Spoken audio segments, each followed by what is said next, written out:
Il existe désormais des avions qui naissent d'un besoin stratégique, comme l'Airbus A400M Atlas.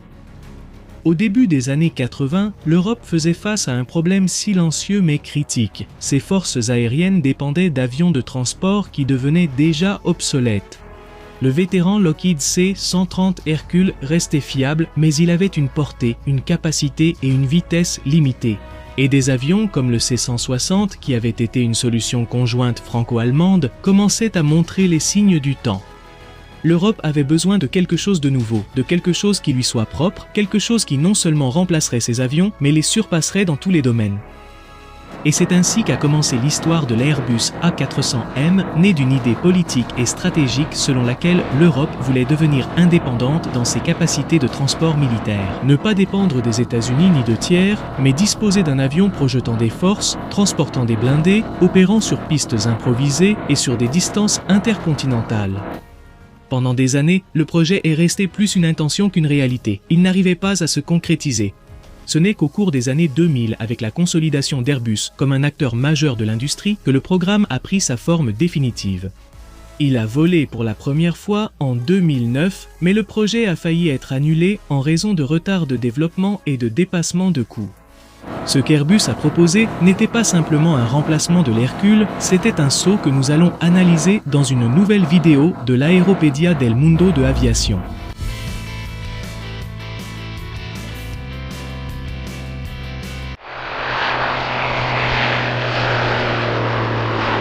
Les origines de cet aéronef remontent au début des années 80 où un groupe d'entreprises conjointes a été formé entre Aérospatiale de France, British Aerospace du Royaume-Uni, Lockheed des États-Unis et Messerschmitt Bölkow Blohm ou MBB d'Allemagne. Ce groupe a été appelé FIMA pour ses initiales en anglais de Future International Military Airlifter.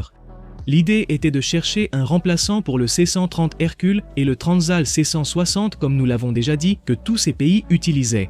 Lockheed a finalement quitté le groupe en 1989 et a commencé à développer la deuxième génération de l'Hercule. C'est à cette époque que Alenia d'Italie et Casa d'Espagne ont rejoint le groupe, qui a alors pris le nom d'Euroflag. En avril 2002, la nouvelle société appelée Airbus Military a lancé un appel d'offres auprès des fabricants de moteurs Pratt Whitney Canada et Europrop International, et c'est ce dernier qui a remporté le contrat de développement du nouvel Hercule. Le moteur TP400, conçu spécifiquement pour cet appareil, est ainsi devenu le turbopropulseur le plus puissant en service utilisant une seule hélice. Seul le Kuznetsov NK12, qui utilise des hélices contrarotatives et qui équipe par exemple les Tu-95, est plus grand. Le A400M allait occuper une place intermédiaire très particulière. Plus grand, plus rapide et avec une plus grande portée que le C-130 Hercule, mais plus flexible et capable d'opérer sur des pistes courtes qu'un avion de transport stratégique comme le Boeing C-17 Globemaster III. Cet équilibre, c'est ce qui définit l'A400M. Dès le premier instant, la conception de l'avion montre clairement son intention. C'est un avion à aile haute, avec un train d'atterrissage robuste, conçu pour opérer dans des conditions exigeantes. Mais ce qui attire vraiment l'attention, ce sont ses moteurs. 4 énormes turbopropulseurs, les TP400D6. Et ce n'est pas n'importe quel moteur, c'est le turbopropulseur le plus puissant jamais monté sur un avion de série occidentale. Chacun de ces moteurs génère environ 11 000 chevaux. Pour vous donner une idée, c'est plus du double de nombreux turbopropulseurs commerciaux. Le plus étonnant n'est pas seulement la puissance, mais la configuration des hélices. Le A400M possède des hélices contrarotatives par paire. Autrement dit, sur chaque aile, une hélice tourne dans le sens opposé à l'autre. Ce n'est pas un caprice, c'est une solution aérodynamique pour réduire l'effet de torsion et améliorer l'efficacité du flux d'air sur les ailes. Le résultat est un avion qui, malgré sa taille, a un comportement très stable, même lors de décollages courts ou dans des conditions compliquées. Et cet avion est assez grand, il a une capacité de charge allant jusqu'à 37 tonnes, cela lui permet de transporter des véhicules blindés, des hélicoptères, des équipements lourds ou même jusqu'à 116 soldats entièrement équipés, et le plus important, il peut le faire sur de longues distances sans avoir besoin de ravitaillement constant. Le premier vol a eu lieu précisément le 11 décembre 2009 avec un pilote espagnol et un pilote anglais, ainsi que 4 ingénieurs français. C'est un avion conçu pour des missions complexes. Par exemple, l'une des capacités les plus remarquables est le ravitaillement en vol, et pas seulement comme avion receveur, mais aussi en tant que ravitailleur. Il peut transporter du carburant dans ses ailes et le transférer à d'autres avions ou hélicoptères. Cela en fait une plateforme extrêmement polyvalente. Cependant, le développement de cet avion a été loin d'être simple. En fait, ce fut l'un des programmes les plus problématiques de l'histoire d'Airbus. Il y a eu des retards, des dépassements de coûts et des problèmes techniques dans ce projet qui semblaient ne jamais finir. L'un des plus grands défis a justement été les moteurs. Développer un moteur turbopropulseur d'une telle puissance n'était pas une tâche triviale. Il y a eu beaucoup de complications au niveau de la transmission, du logiciel, de l'intégration et tout cela a retardé la mise en service. Le premier vol a finalement eu lieu en 2009, mais l'entrée en service opérationnel réel n'est arrivée que plusieurs années plus tard. Pourtant, les premiers utilisateurs ont rencontré des limites et des améliorations progressives. L'avion a évolué au sein même du service, en incorporant progressivement des capacités au lieu de les avoir toutes dès le début. Aujourd'hui, ses performances diffèrent nettement des premières, montrant son évolution.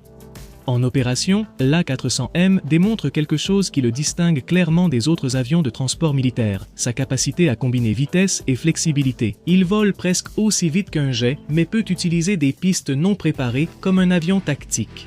Cela lui permet de faire quelque chose de très précieux dans le monde militaire. Réduire les délais, moins d'escale, moins de logistique intermédiaire, c'est plus d'efficacité. Et dans des scénarios réels, cela fait la différence.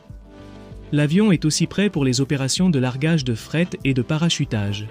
Il peut larguer des palettes depuis sa rampe arrière ou déployer des troupes en vol aussi bien par les portes latérales que par l'arrière. Mais même pour ces opérations, Airbus a dû ajuster la conception. Lors des premiers essais, des problèmes de flux d'air ont été détectés, ce qui affectait le largage simultané de parachutistes par les deux portes. Quelque chose qui devait être simple en théorie, mais qui a exigé des ajustements aérodynamiques en pratique. Une fois de plus, l'A400M apprenait au fur et à mesure.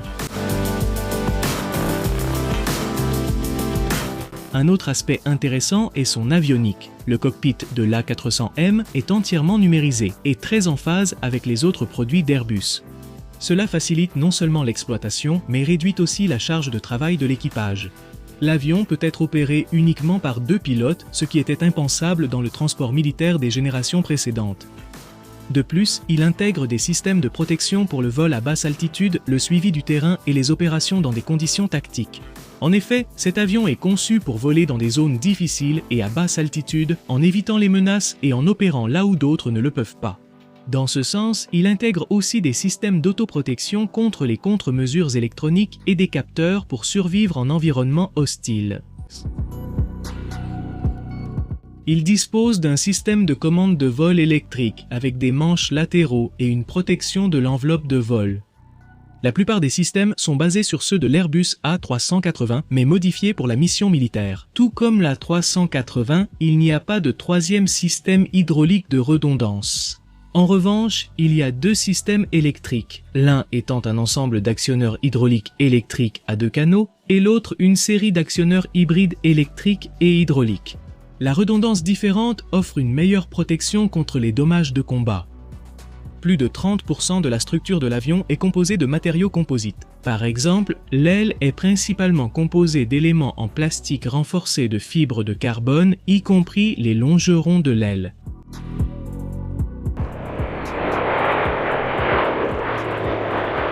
Pour se faire une idée de la charge typique, cela peut inclure 6 Land Rover et leurs remorques, ou 2 véhicules blindés légers, ou un camion Ben et une excavatrice, ou un système de missiles Patriot, ou encore un hélicoptère Puma ou Cougar, ou un camion et une remorque de 25 tonnes. Ce que vous voyez ici, ce sont des déflecteurs déployables devant les portes latérales arrière, destinés à donner aux parachutistes le temps de s'éloigner de l'appareil avant d'être pris dans le sillage de celui-ci.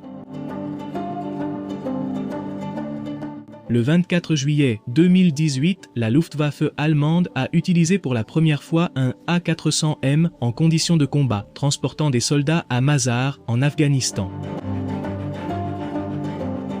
Alors, qui sont les utilisateurs de cet avion? L'Atlas est principalement exploité par des pays européens, mais il a également été exporté vers d'autres régions.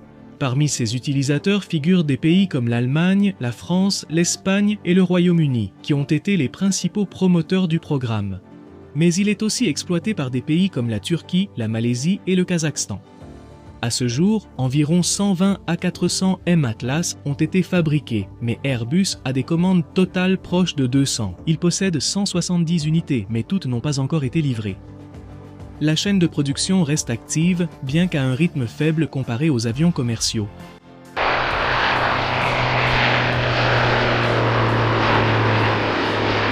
Le premier A400M de série a commencé à être assemblé à Séville, en Espagne, en octobre 2006, et c'est précisément cet exemplaire que j'ai pu monter à bord et filmer à côté de lui, c'est celui que vous voyez dans la vidéo. Nous avons aussi interviewé la direction d'Airbus pour en savoir plus sur cet aéronef. Je suis Victor de la Vella, directeur régional d'Airbus Défense et Espace pour l'Amérique latine. Et aujourd'hui, ils ont piloté l'Airbus A400M, l'A400M que l'armée de l'air et de l'espace espagnol nous a gentiment mis à disposition. C'est la première unité que l'Espagne a reçue, en fait, de l'A400M. Bien, il a une histoire. Il a de l'histoire, c'est-à-dire que c'est le numéro 1. Et le plus intéressant, c'est que, fondamentalement, c'est un game changer, comme on dirait en anglais. Cela change le paradigme de la façon dont on opère la capacité de transport militaire. D'accord? Dans un avion à la fois tactique et stratégique. Fondamentalement, le fait de pouvoir transporter 37 tonnes avec une largeur dans la soute aussi excellente que celle que nous avons, et en plus de pouvoir faire le ravitaillement en vol. Eh bien, je pense que c'est un tout-en-un qui, dans la région, est, disons, quelque chose d'assez important à avoir. Faute d'investissement dans les actifs de défense. En gros, l'A400M est un avion qui a été conçu il y a quelque temps dans l'idée d'améliorer les capacités de transport qui existaient en Europe, essentiellement, n'est-ce pas? Nous étions donc tous très limités dans l'exploitation du C-130 et nous nous sommes rendus compte qu'il y avait toute une série de missions que nous ne pouvions pas accomplir en raison, tout d'abord, du manque de capacité en termes de volume. Cet avion peut transporter la même charge qu'un C-130 ou un C-390, la même charge mais sur une distance 2 fois plus grande, où nous pouvons aussi transporter 2 fois plus de charge qu'un C-130 ou un C-390 à la même distance.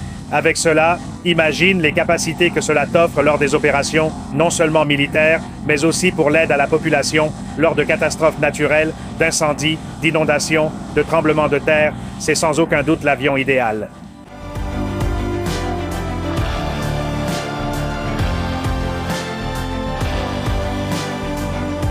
Il s'agit d'un modèle quadrimoteur à aile haute.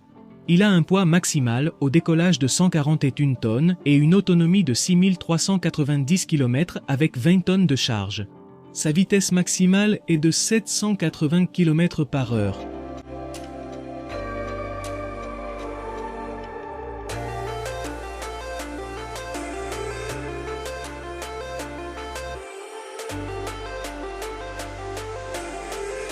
Jusqu'à un prochain épisode de l'Aéropédie de Monde de l'Aviation.